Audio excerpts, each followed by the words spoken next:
नमस्कार, मी मनाली. न्यूज 18 लोकमतमध्ये आपलं स्वागत. सकाळचे 10 वाजलेले आहेत आणि आत्ताची सगळ्यात मोठी बातमी ती म्हणजे औरंगाबादच्या नामांतरासंदर्भातली.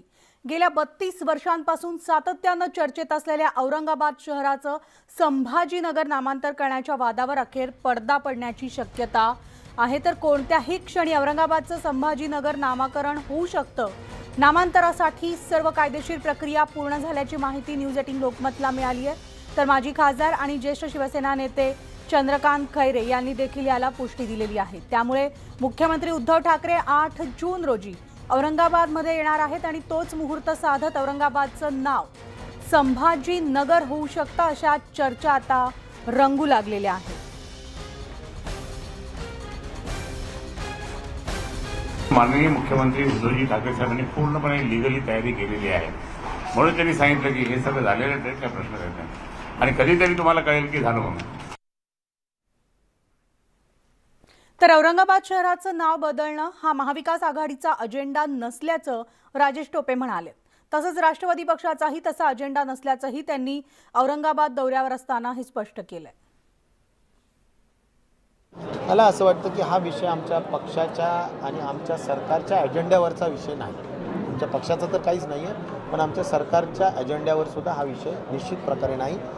माननीय मुख्यमंत्री महोदय ते संभाजीनगर म्हणतात, शिवसेना सगळी संभाजीनगर म्हणते, त्यात त्यांना नक्कीच आनंद आहे, सगळ्यांनाच आनंद असेल तरी काही अडचण नाही. आम्ही पण म्हणजे गरजेप्रमाणे आपल्या आपल्या सोयीप्रमाणे लोक म्हणतात. मला वाटत नाही की त्याच्यामध्ये आज हा लगेच अजेंड्यावरचा विषय आहे असा काही विषय नाही. बरेच प्रश्न आहेत, पाण्याचे प्रश्न आहेत, रस्त्यांचे प्रश्न आहेत, विजेचे प्रश्न आहेत.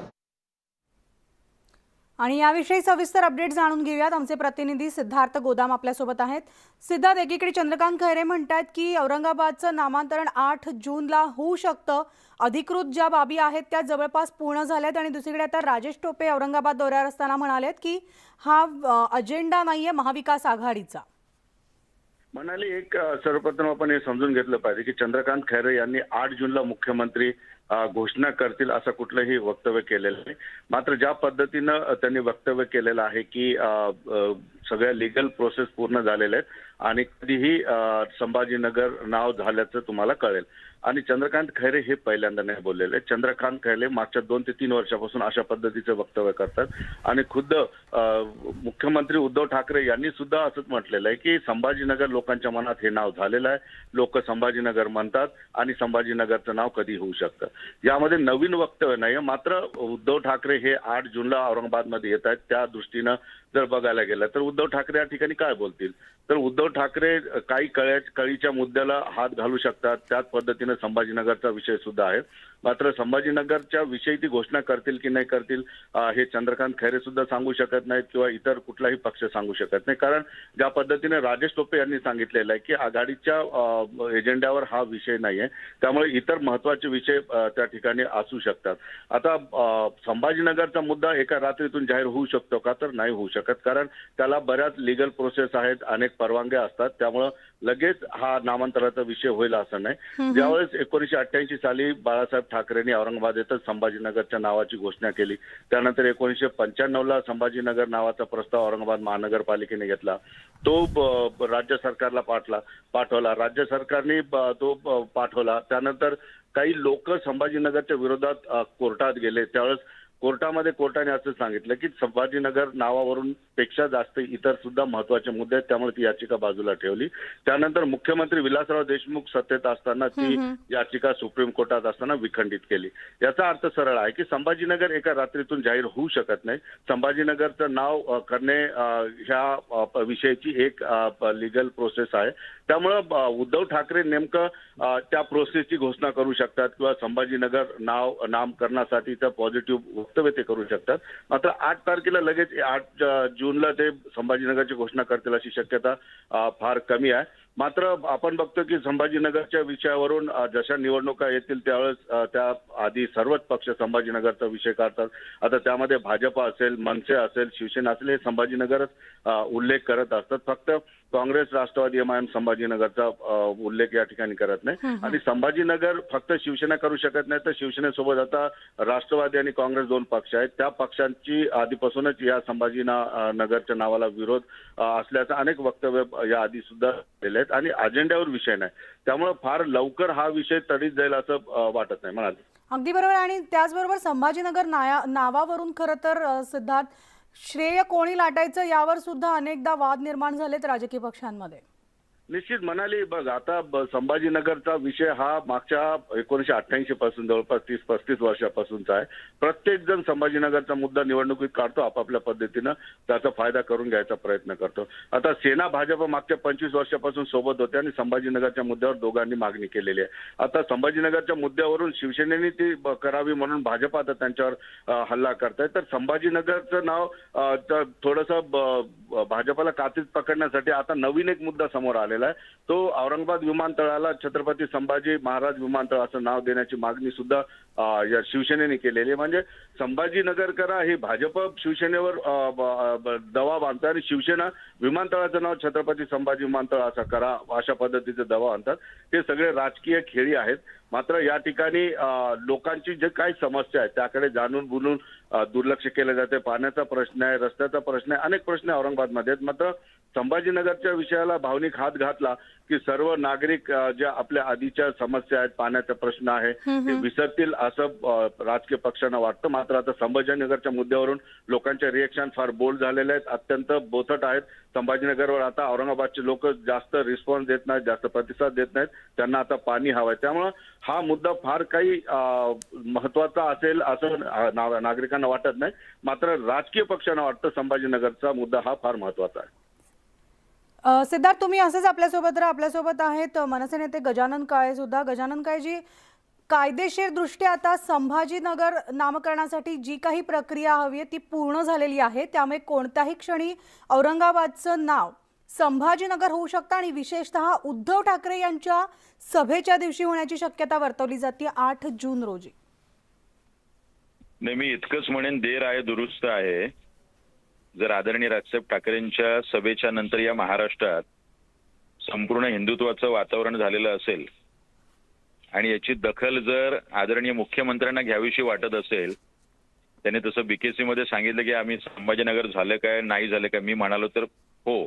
तर आता तेच कायदेशीर प्रक्रिया पूर्ण करून 1988 पासून आदरणीय बाळासाहेबांनी जी घोषणा केली होती, संभाजीनगर आणि महाराष्ट्रातली सर्व जनता यांना उत्सुकता आहे, ते आपण करावं. निश्चितपणे महाराष्ट्र नवनिर्माण म्हणून आम्ही त्याचं स्वागत करू. त्याचबरोबर त्या औरंगजेबाचं जे थडगं आहे ते सुद्धा जमीनदोस्त करावं, ही सुद्धा घोषणा त्यांनी त्या सभेमध्ये करावी. त्याचंही आम्ही निश्चितपणे स्वागत करू. गजानन काळेजी, तुम्ही असेच आपल्यासोबत राहा. महेश तपासे सुद्धा आहेत. महेश तपासेजी राष्ट्रवादीचे प्रवक्ते आहेत. जसं संभाजीनगर हे नाव जे आहे, औरंगाबादचं नामकरण कोणत्याही क्षणी होऊ शकतं. कायदेशीर बाबी जवळपास पूर्ण झाल्यात. मात्र राजेश टोपे यांनी नुकतंच त्यांच्या दौऱ्यादरम्यान म्हटलं होतं की हा काही आमचा राष्ट्रवादीचा अजेंडा नाही किंवा महाविकास आघाडीचा सुद्धा अजेंडा नाही. तुमची प्रतिक्रिया? कुठल्या शहराचं काय नाव आहे त्याच्यापेक्षा त्या कसं आहे ह्याला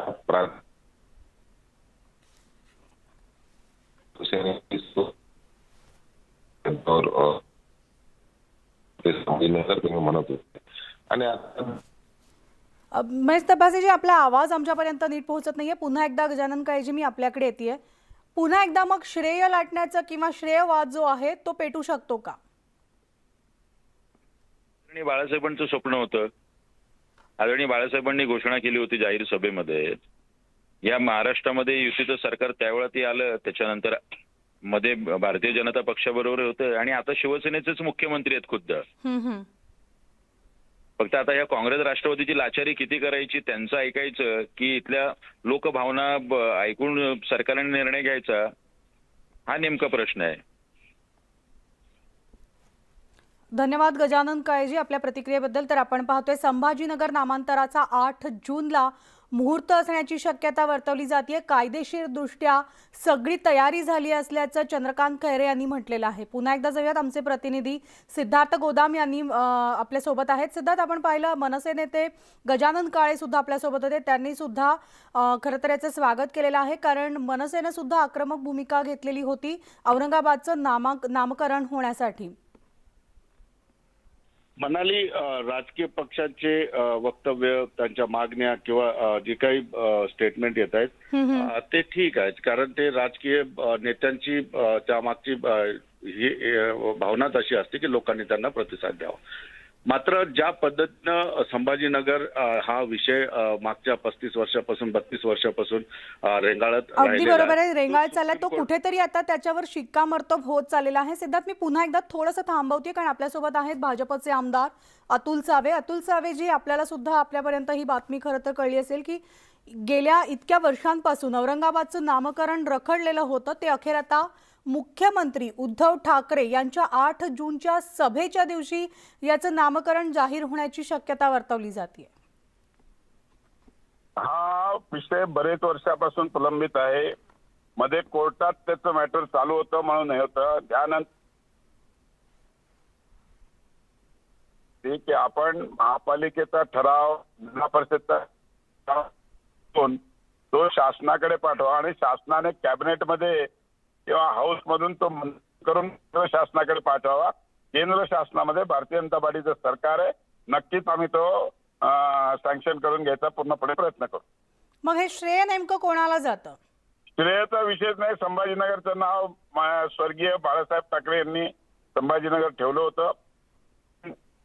दुर्दैव कोर्ट कचेरी आणि ह्याच्यामध्ये ते झालं नाही, आणि आज टेक्निकली परत उद्या त्याच्या अगेन्स्टमध्ये कोणी कोर्टात जाऊ नये म्हणून पहिले ठराव महापालिका आणि जिल्हा परिषदच्या माध्यमातून तो केला पाहिजे. तो मंत्रिमंडळात पाठवला पाहिजे. मंत्रिमंडळातून त्याला मान्यता मिळाली पाहिजे आणि मग तो केंद्र शासनाला पाठवला तरच तो मंजूर होईल. नाहीतर तो टेक्निकली उद्या कोणीतरी कोर्टात गेलं तर परत ते अडकून जाईल. म्हणून माझी माननीय मुख्यमंत्र्यांना विनंती आहे त्यांनी हे सगळं प्रोसेस फॉलोअप करून करावं. नाहीतर डिक्लेअर करतील आणि परत फक्त कोर्ट कचेरी होईल आणि परत कित्येक वर्ष होणार नाही. करायचं असेल तर पूर्ण टेक्निकल बाबतीचा त्याच्यामध्ये अभ्यास करून केलं पाहिजे ते. यासाठी मग भाजपच्या वतीनं काही पाठपुरावा केला जाणार आहे का? कारण आता अगदी असं म्हटलं जातंय की नामकरणाची प्रक्रिया अंतिम टप्प्यात आलेली आहे. केंद्र शासनाकडे ज्यावेळेस हा प्रस्ताव जाईल तिकडून मान्य करून घे. भारतीय जनता पार्टीचे सर्व खासदार, आमदार, मंत्री त्याचा पाठपुरावा करून ते सँक्शन करून घ्यायचा पूर्णपणे प्रयत्न करतील. धन्यवाद अतुल सावेजी. भाजपचे आमदार अतुल सावे आपल्यासोबत होते. केंद्र शासनाकडनं ज्या काही प्रक्रिया असतील त्यासाठी आम्ही पाठपुरावा करणार असल्याचं म्हटलेलं आहे. मात्र संभाजीनगर नामांतराचा 8 जून रोजी मुख्यमंत्री उद्धव ठाकरे यांच्या सभेदरम्यान हे नामांतरण होण्याची शक्यता वर्तवली जाते. शिवसेना नेते चंद्रकांत खैरे यांनी यासाठी दावा केलेला आहे. तर संभाजीनगर या नामकरणासाठी खरं तर गेल्या कित्येक वर्षांपासून ही प्रक्रिया रखडलेली होती. ती आता कायदेशीर दृष्ट्या सगळी तयारी झाली असल्याचं चंद्रकांत खैरे यांनी म्हटलेलं आहे.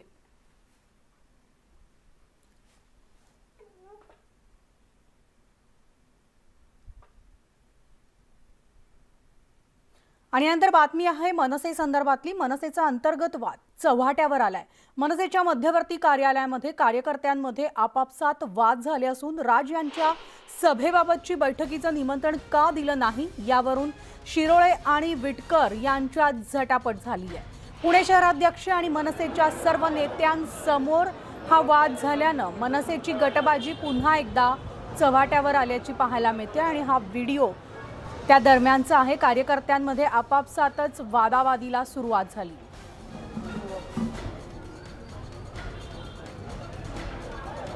मनसेची गटबाजी पुन्हा एकदा चव्हाट्यावर आलेली आहे. ही थेट दृश्य आपण ती पाहतोय. मनसेच्या कार्यालयाबाहेरची ही दृश्य आहेत.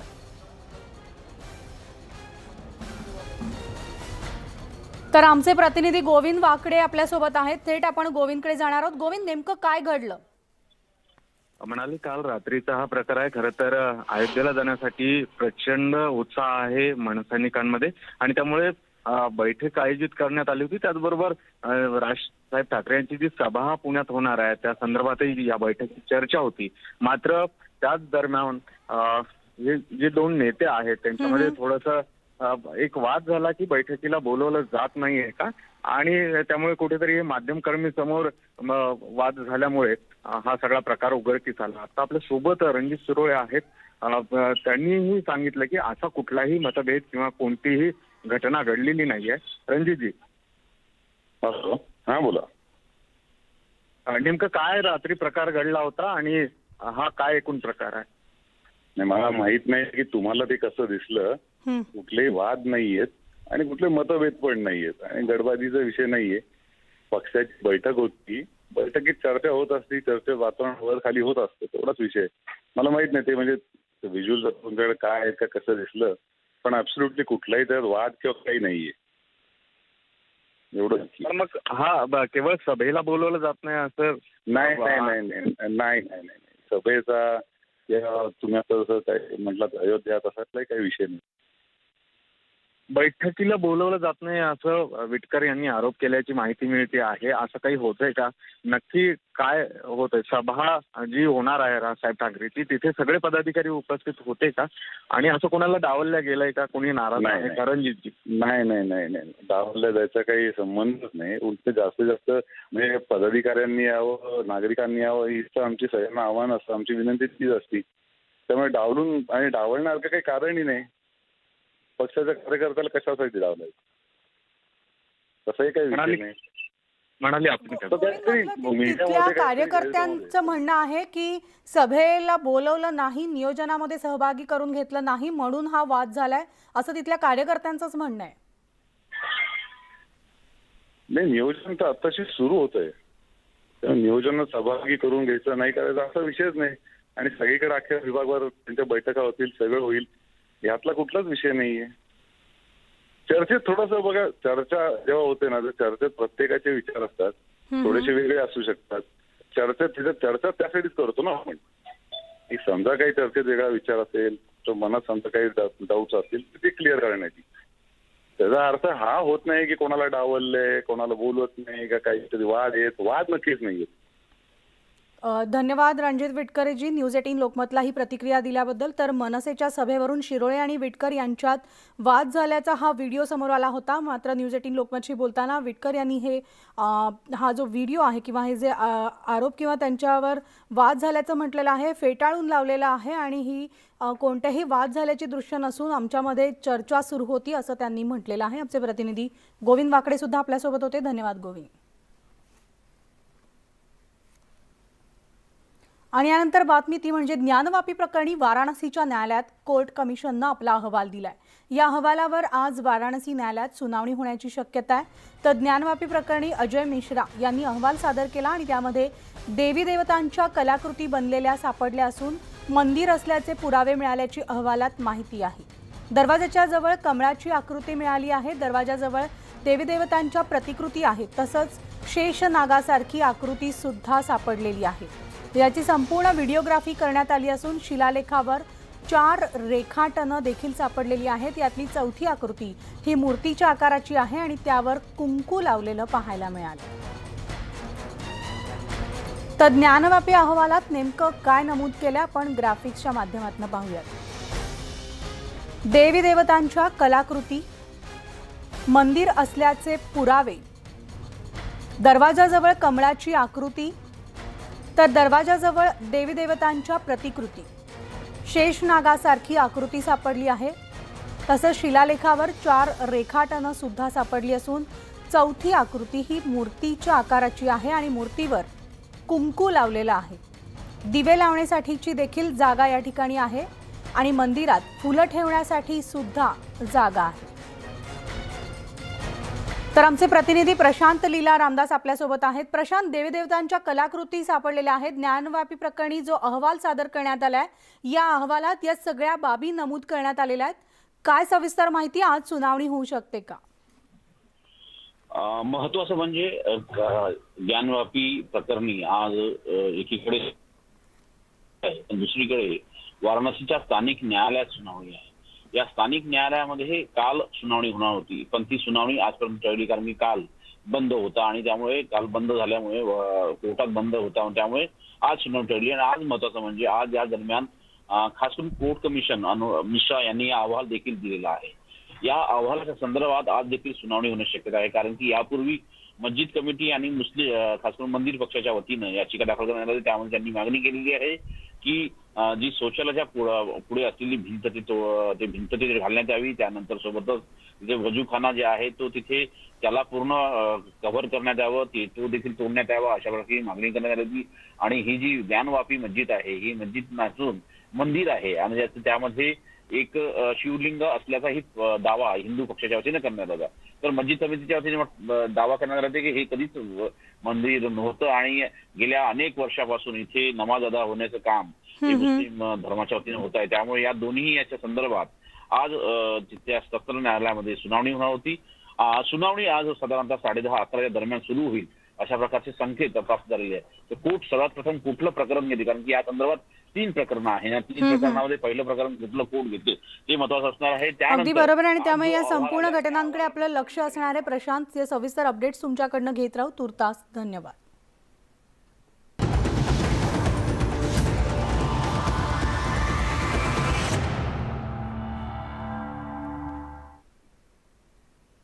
ब्रेकनंतर पुन्हा एकदा आपलं स्वागत. कोल्हापूर जिल्ह्यातल्या शिरोळ तालुक्यामधल्या हेरवाड ग्रामपंचायतीनं विधवा प्रथा बंद करण्याचा निर्णय घेतला. न्यूज 18 लोकमतनं सातत्यानं ही बातमी लावून धरली होती. न्यूज 18 लोकमतच्या बातमीची दखल घेत शासनानं या संदर्भात GR काढलाय. हेरवाड ग्रामपंचायतीचा निर्णय राज्यातील सर्व ग्रामपंचायतींना ठराव घेण्याबाबत प्रोत्साहित करण्याचे आदेश राज्य सरकारनं सर्व जिल्हा परिषदेच्या मुख्य कार्यकारी अधिकाऱ्यांना दिले आहेत. राज्य सरकारनं रोजी GR काढून या संदर्भातील एक परिपत्रक काढलं आहे. यामध्ये हेरवाड ग्रामपंचायतीनं केलेली ही कृती स्तुत्य असल्याचं म्हणत कौतुकही केलंय.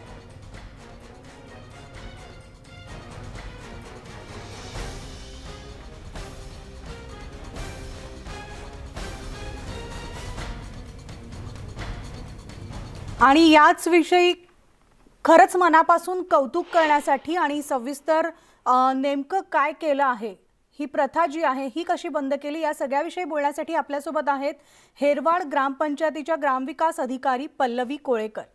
पल्लवीजी, न्यूज 18 लोकमतमध्ये आपलं खूप मनापासून स्वागत आणि खरंच खूप मनापासून अभिनंदन सुद्धा.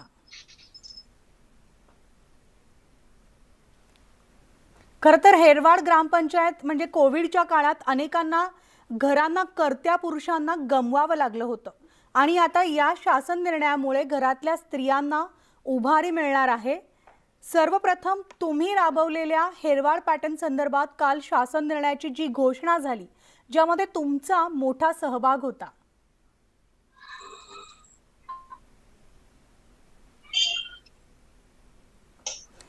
पल्लवीजी, माझा आवाज पोहोचतोय तुमच्यापर्यंत? रिपीट करते मॅडम प्लीज. हो, खरं तर तुम्ही जो पॅटर्न राबवला आहे हेरवाड पॅटर्न, त्या संदर्भात काल शासन निर्णयाची मोठी घोषणा झाली. यात तुमचाच मोठा सहभाग, मोठं योगदान आहे. सर्वात प्रथम मी आपला प्रसार माध्यमांना अगदी मनापासून तुमचं अभिनंदन करते की तुम्ही सर्व प्रसार माध्यमांनी हा विषय तुम्ही सर्व जनमानसांपर्यंत पोहोचवला आहे. तर मला सर्वात प्रथम आमच्या हेरवाड ग्रामस्थांचा आभार मानायचा आहे की आम्ही जेव्हा ग्रामसभेमध्ये हा विषय ठेवला त्यावेळेला गावचे आमचे सरपंच, आमच्या गावचे पोलीस पाटील, आमच्या आजी माजी सरपंच आहेत, सदस्य आहेत, गावातले प्रतिष्ठित नागरिक आहेत, तसेच आमचे जे प्रशासन आहे, जिल्हा परिषद कोल्हापूरचे जे अधिकारी आहेत, कलेक्टर साहेब, त्या सर्वांनी आम्हाला खूप प्रोत्साहन दिलं होतं. आणि गावच्या लोकांनी आम्ही जेव्हा विषय ह्या विषयासाठी सर्वांनी आम्हाला पाठबळ दिलं आणि हा ठराव मंजूर करण्यास सर्वांनी अनुमती दिली. त्यामुळे आमच्या प्रशासनाचं आणखीन बळ वाढलेलं आहे की गावामध्ये आपण काहीतरी नवीन कल्पना राबवू शकतो. आणि त्या गावामध्ये दुःखद घटना घडली होती, तर आमचे सर्व सरपंच त्यांनी त्या घरामध्ये जाऊन जो ठराव अंमलबजावणी केलेला आहे त्याची अंमलबजावणी करण्यास त्यांना विनंती केली आणि त्या महिलेने ते जे अंमलबजावणी देखील केलेली आहे. मॅडम, कालपासून अगदी ह्या जो आम्ही ठराव केला त्याचे सुरू झाले आहे, म्हणजे अनिष्ट प्रथा बंद करण्याची चांगली पद्धतीला सुरुवात झालेली आहे. आणि त्यासाठी मी सर्वात प्रथम हेरवाड ग्रामस्थांना प्रशासनाच्या वतीने मी अभिवादन करते. नक्कीच पल्लवीजी, खरं तर शब्दात व्यक्त करू शकत नाही इतकी मोठी कामगिरी तुम्ही केलेली आहे. कारण आपल्या पतीच्या निधनानंतर त्या पत्नीच्या गळ्यातलं मंगळसूत्र काढणं, हातातल्या बांगड्या फोडणं, पायातली जोडवी काढणं, हे खरं तर खूप वेदनादायी असतं त्यावेळेला त्या स्त्रीसाठी, त्या पत्नीसाठी. मात्र ही सगळी अनिष्ट प्रथा जी आहे ही बंद पाडणं आणि एक नवी परंपरा, नवा ध्यास, एक नवी उभारी त्या स्त्रीला आज तुम्ही मिळवून दिली आहे. ही कामगिरी जी आहे किंवा हे योगदान जे आहे हे इतकं सहज सोपं नाही आहे. प्रत्येक स्त्रीच्या मनावर किंवा वर्षानुवर्ष चालत आलेल्या परंपरेला खोडून काढणं, मोडून काढणं हे तितकं सोपं नव्हतं. आव्हानं अनेक आली असतील हे करताना, अनेकांनी विरोधही केला असेल. हो, नक्कीच. एखादी जुनी वाईट सवय असेल ती खोडून काढणं किंवा ती बंद करणं हे नक्कीच अवघड असतं. पण शिरोळ तालुक्यातील आमचं जे हिरवड गाव आहे, नवीन ज्या काही योजना असतील, नवीन काही गोष्टींचा स्वीकार करण्यास गाव नेहमीच पुढे राहिलेलं आहे.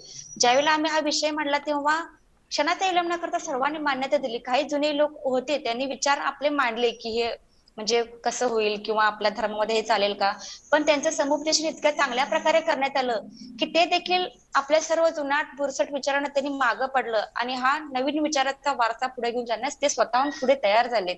आणि गावामध्ये याची देखील अनुभूती यायला लागलेली आहे. जे शेतकरी आहे, शेतामध्ये आपली जेव्हा पीक येतं ते जर रास गोळा करतात ना, तेव्हा एका शेतकऱ्याने ज्या वेळेला विधवा स्त्रीला तो पहिला मान दिला की बाबा सुरुवात तू कर, हे आमचं धान्य जे येणार आहे वर्षभराचं आमच्या घरामध्ये, तर तू त्याचं स्वागत कर, पूजा कर. तर अशा प्रकारे गावामध्ये त्याची अंमलबजावणी सुरू झाली आणि याचा आम्हाला खूप म्हणजे खूप अभिमान वाटतो की गावकरी आम्हाला साथ देत आहेत. आणि सर्वात प्रथम मला सुप्रते सुळे खासदार मॅडम आहेत त्यांचं आभार मानायचं की आमचा विषय त्यांनी राज्य शासनापर्यंत पोहोचवला, केंद्र शासनापर्यंत पोहोचवण्याचा देखील त्यांचा मानस आहे आणि त्यांच्यामुळेच आज राज्य सरकारने आमची दखल घेतलेली आहे. मी त्यांचे खूप खूप धन्यवाद मानते. नक्कीच पल्लवीजी, मात्र या निर्णयामुळे हेरवाड गाव हे चर्चेत आलं, अनेकांना माहीत झालं. गावात किंवा राज्यभरातून आज काय प्रतिक्रिया उमटतायत आणि या निर्णयानंतर गावामध्ये कसे बदल पाहायला मिळाले? हो, ह्या विषयामुळे नक्कीच हेरवाड गाव अगदी खूप म्हणजे चांगल्या प्रकारे चर्चेत आलेलं आहे. खूप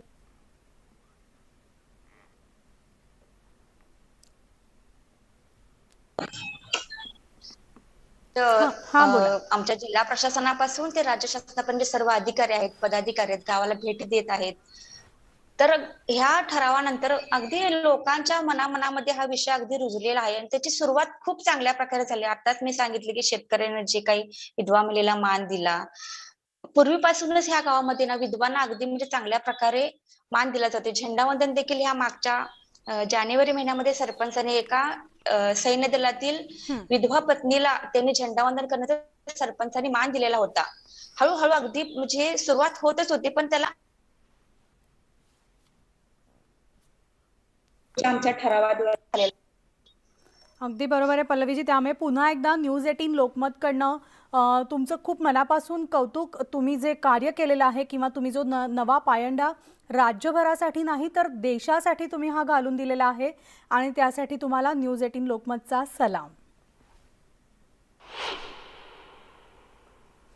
वळूयात पुढच्या बातमीकडे. सध्या राज्यातील शेतकरी विविध संकटांचा सामना करतात.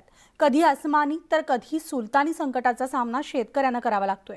दरम्यान शेतकऱ्यांच्या समस्या आणि सरकारची भूमिका यावर चर्चा करण्यासाठी शेतकरी संपाची हाक देणाऱ्या अहमदनगर जिल्ह्यातील पुणतांबा गावात आज बैठकीचं आयोजन करण्यात आलंय आणि या बैठकीमध्ये शेतकऱ्यांच्या समोरील वाढत्या समस्यांवर चर्चा होणार आहे. तर या बैठकीला पंचक्रोशीतल्या शेतकऱ्यांनी हजर राहण्याचं आवाहन सुद्धा केलं आहे.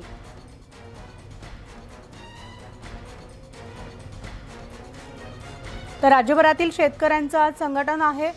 पुणतांबा गावात बैठकीचं आयोजन करण्यात आलेलं आहे. सविस्तर अपडेट जाणून घेऊयात. हरीश दिमोटे आमचे प्रतिनिधी आपल्यासोबत आहेत.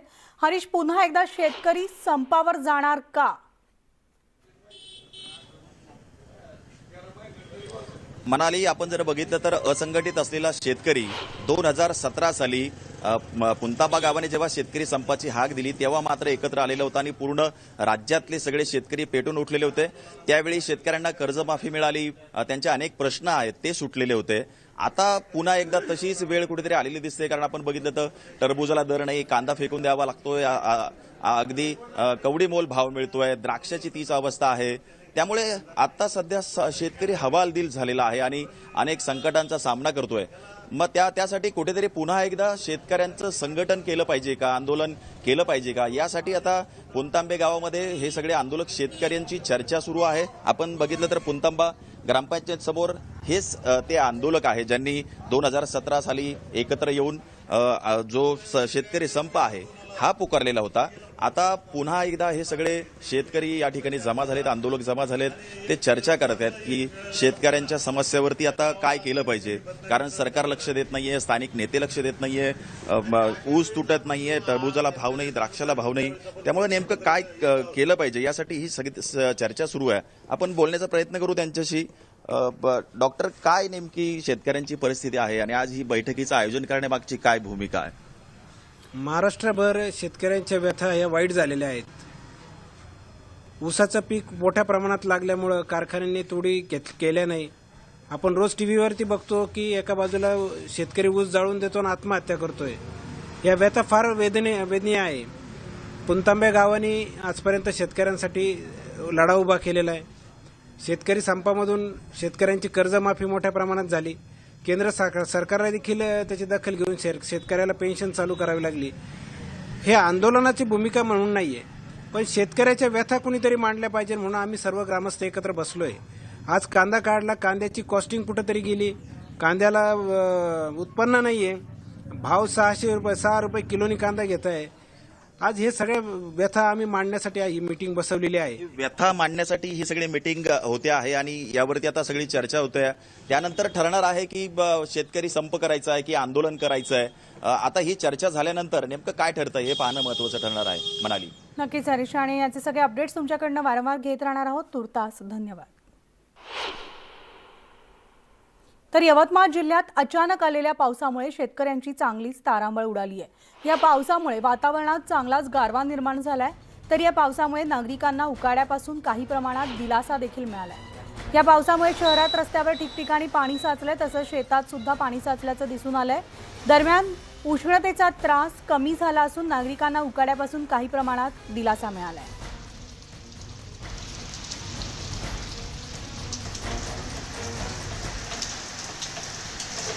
आणि याविषयी सविस्तर अपडेट जाणून घेऊयात. भास्कर मेहरे आपले प्रतिनिधी आपल्यासोबत आहेत. भास्कर, सध्या काय वातावरण आहे? पाऊस अद्यापही सुरू आहे का? शेतकऱ्यांचं सुद्धा मोठं नुकसान झाल्याचं पाहायला मिळतंय. गेल्या काही दिवसापासून जिल्ह्यामध्ये सगळीकडे ऊन प्रचंड प्रमाणात तापत आहे. त्यामुळे जे सामान्य नागरिक आहे यांना सुद्धा या उन्हाचा फटका बसला. मात्र अशातच आता गेल्या 1-2 दिवसापासून या ठिकाणी काही प्रमाणात का होईना पण उष्णताचं जे प्रमाण आहे ते कमी झालं. आणि त्यातच रात्रीच्या सुमारास काल उमरखेड आणि महागाव हा जो पट्टा येतो या ठिकाणी मोठ्या प्रमाणात पाऊस झालेला आहे. शेतांमध्ये सुद्धा पाणी साचलेलं आहे. त्यानंतर सध्या स्थितीमध्ये काही ठिकाणी भाजीपाला आहे, काही ठिकाणी ऊस आहे आता नव्याने लागवड केलेला आहे. तर नुकसानाचा जर विषय केला तर भाजीपाला आणि आंबा जो आहे या पिकाचं मोठ्या प्रमाणात या ठिकाणी नुकसान झालेलं आहे. परंतु पाऊस आता सुरू जर म्हटलं आपण तर येत्या काही दिवसात पाऊस येणार आहे आणि त्या दृष्टीने शेतकऱ्यांची जी शेताची कामं सुद्धा या ठिकाणी मोठ्या प्रमाणात चालू आहे. मात्र असा जर पाऊस बरोबर आहे, यवतमाळमध्ये आपण पाहतोय अवकाळी पावसाचा कहर आहे. पावसानं यवतमाळला चांगलंच झोडपून काढलेलं आहे. धन्यवाद या सविस्तर माहितीसाठी. आणि यानंतर आहे ती म्हणजे नांदेड जिल्ह्यात मान्सूनपूर्व पावसानं सुद्धा हजेरी लावली. याविषयी सुद्धा पाहणार आहोत. थेट आपण जाऊयात. उपमुख्यमंत्री अजित पवार पत्रकारांशी संवाद साधतायत.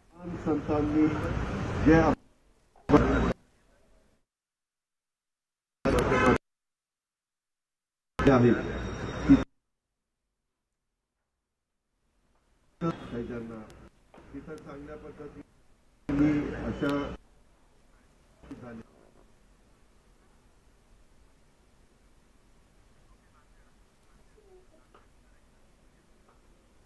तर अजित पवार यांचे सगळे अपडेट्स आपण पाहणार आहोत. मात्र वळूयात पुढच्या बातमीकडे. नांदेडमध्ये सुद्धा बहुतांश तालुक्यांना पावसानं झोडपलंय. हातगाव, भोकर, अर्धापूर, हिमायतनगर या भागात पाऊस पडला असून गेल्या 2 दिवसांपासून ढगाळ वातावरण असताना सकाळी जिल्ह्यात वादळी वाऱ्यासह पावसानं हजेरी लावली. त्यामुळे उकाड्यानं हैराण झालेल्या नागरिकांना दिलासा मिळालाय. तर दुसरीकडे शेतीच्या मशागतींच्या कामाला सुद्धा वेग आलाय.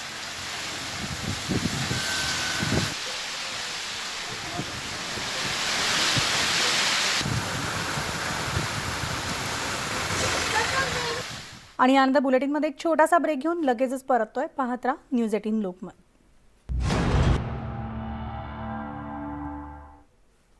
आणि आता औरंगाबादमधून एक ब्रेकिंग बातमी येते, ती म्हणजे खुलताबाद येथील औरंगजेबाच्या कबरीवरून गेल्या काही दिवसांपासून मोठा वादविवाद सुरू आहे. आणि त्यामुळे खबरदारीचा उपाय म्हणून खुलताबाद येथील औरंगजेबाची कबर पर्यटक आणि इतर लोकांसाठी बघण्यासाठी बंद करण्यात आलेली आहे.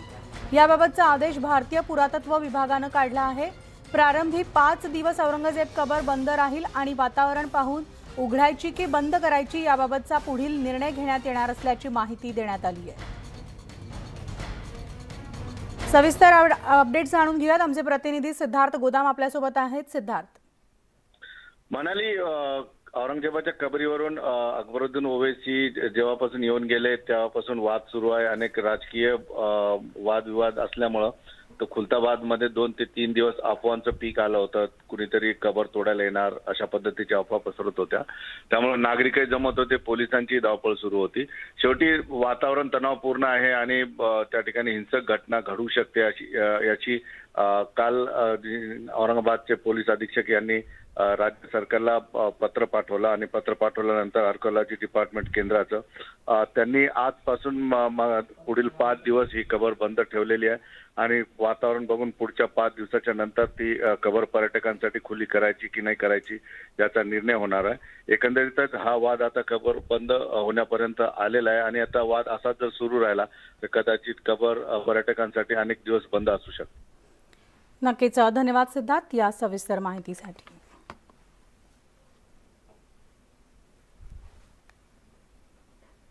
आणि यानंतर बुलेटिनमध्ये आत्ता वेळ झाली आज इथेच थांबण्याची. ताज्या बातम्यांसाठी तुम्ही पाहत राहा न्यूज 18 लोकमत.